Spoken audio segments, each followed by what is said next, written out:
Hello, beloved. It's me, James, and I've come to speak with you and share some thoughts once again.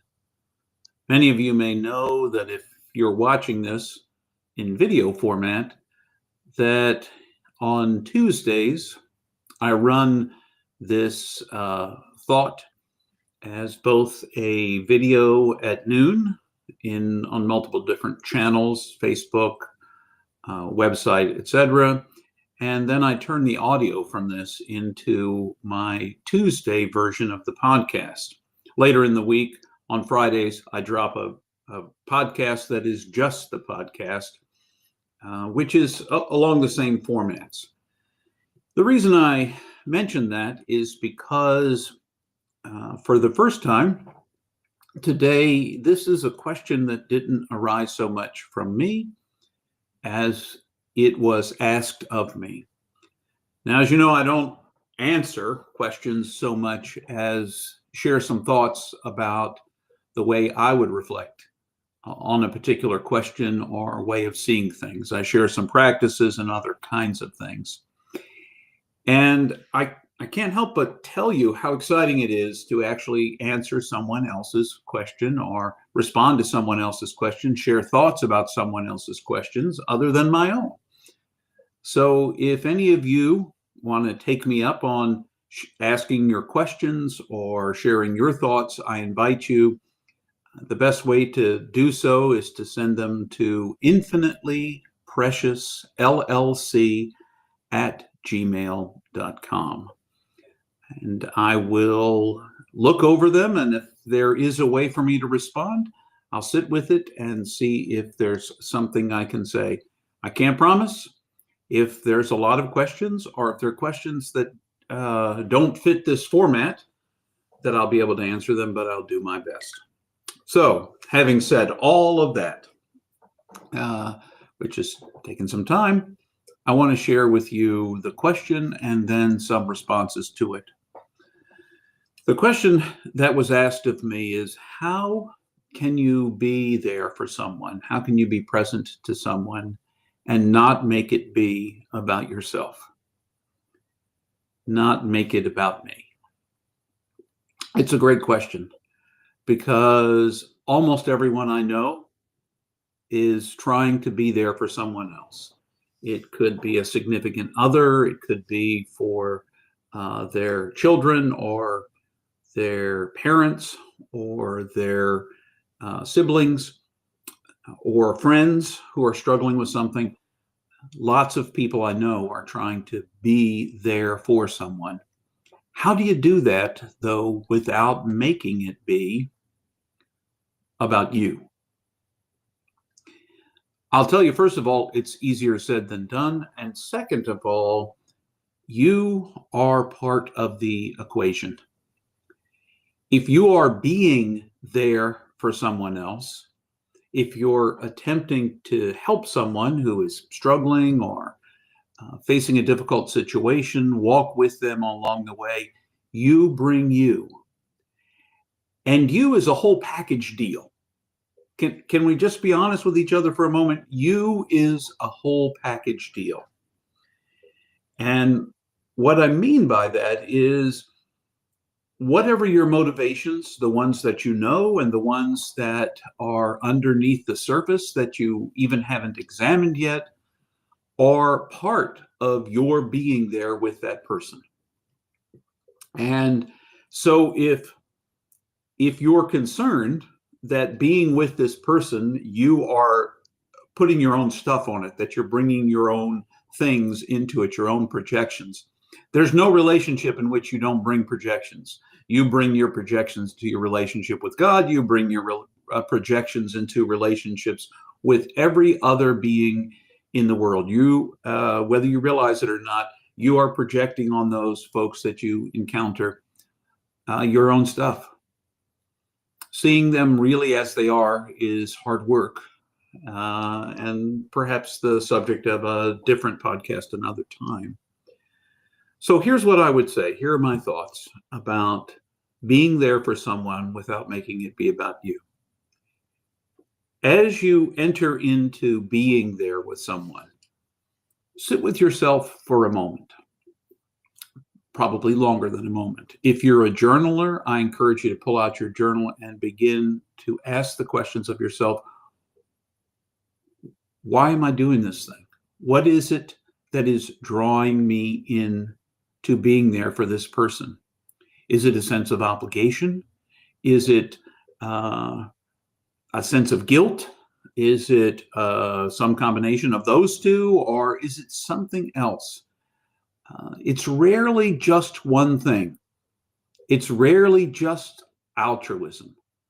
It's often you want to feel better about yourself, or this person has been there for you many times and you feel like you ought to reciprocate. There are any number of motivations that may be inviting you to be present with that other, to be there for them.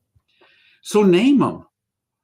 Be honest with yourself. Figure out why it is, what it is you're bringing into these things. Why does it have to be about you?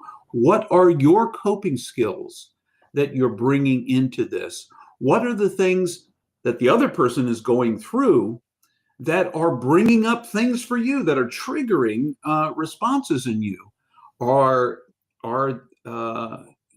they struggling with illness and you have difficulty dealing with illness because you've had to deal with it before and it didn't come out so well? Are they having struggles in a relationship and you've had relationship struggles, and knowing the struggles they're having and the struggles you had brings up some of that stuff for you? If you can be honest about the things that you are taking in to any relationship, any engagement with other human beings, if you can be honest with yourself about them, you can, at least having named them, be aware when something is stirring up inside of you to make you want to be there with them, be about you instead of about them. But you have to be able to recognize, naming them gives you something to recognize when it starts to rise up. Being able to name what is happening allows you to recognize when it's rising in the way that you're treating the other person. I'm going to say something else too, and that something else is this. You are, by being there for someone, you're setting aside time in your schedule. You're setting aside energy and engagement principles in your life. And there is some desire for you, by you, for an outcome, for a particular outcome. When I go into relationships, I kind of like to have, sometimes I have my own, in the back of my head at least, some kind of outcome. I'd like to walk away feeling I helped. I'd like to know that I was fully present when I was there. And I mean, there are other measurements that you might put on it. Naming them, let's say, even if it's something like obligation. This person has helped you before and you feel like you got to help them now. And the reason that you want to help them or be there for them is obligation. Now, when I say that word, obligation or duty, it may sound to you immediately like that's a bad reason to be there with them. Who said? I mean, who decided that responding out of obligation, out of a sense of duty, is wrong? Who said that it's negative? Are you putting stuff on yourself because of perhaps your motivation for engaging with the other, for wanting to be there for the other?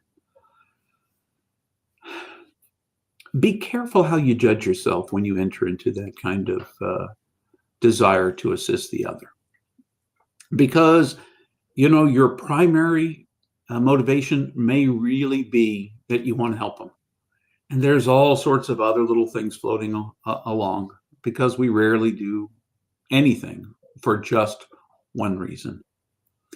Being aware helps you set aside those things. When you start making it about yourself, when you're with this person that you're helping or assisting or just being there for, when you're being there with them and stuff starts rising that you can tell is trying to make the conversation turn toward you or make you feel better about yourself, when you see it starting to be about you, you can let that go.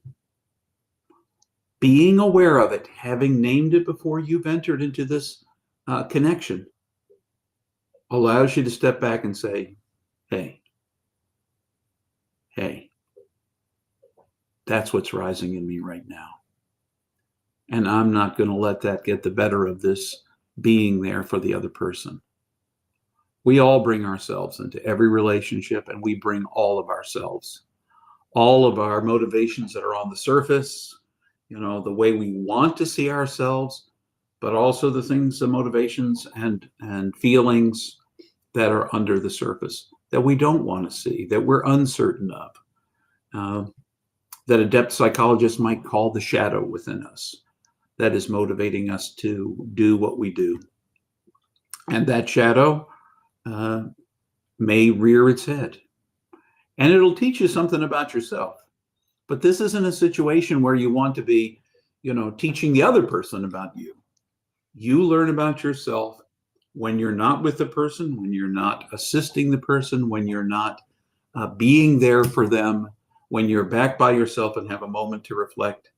You can see that stuff. You can learn more about what's going on inside of you, and you can choose to deal with it at a time other than when you're with the person and being there for them. No person is a simple person. No reason we help the world or engage the world is a simple reason.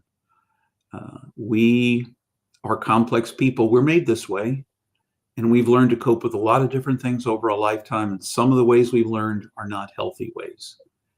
And when we feel those things rising in us, we can take those opportunities to let them go for the moment, but not forget to come back and deal with them. Those are my thoughts on that question. Again, I encourage you. I would love to hear your questions and your thoughts. I don't mind sharing whatever is rising up for me in a given day, but when you ask a question or have a thought that you want me to reflect on, it's a wonderful opportunity for me to engage. And I thank you for that. So thanks for the question. Thank you for any other questions. You can send an email to me at infinitelyprecious.llc, all one word, @gmail.com. Until the next time, remember, you are infinitely precious and unconditionally loved for the gift you already are. So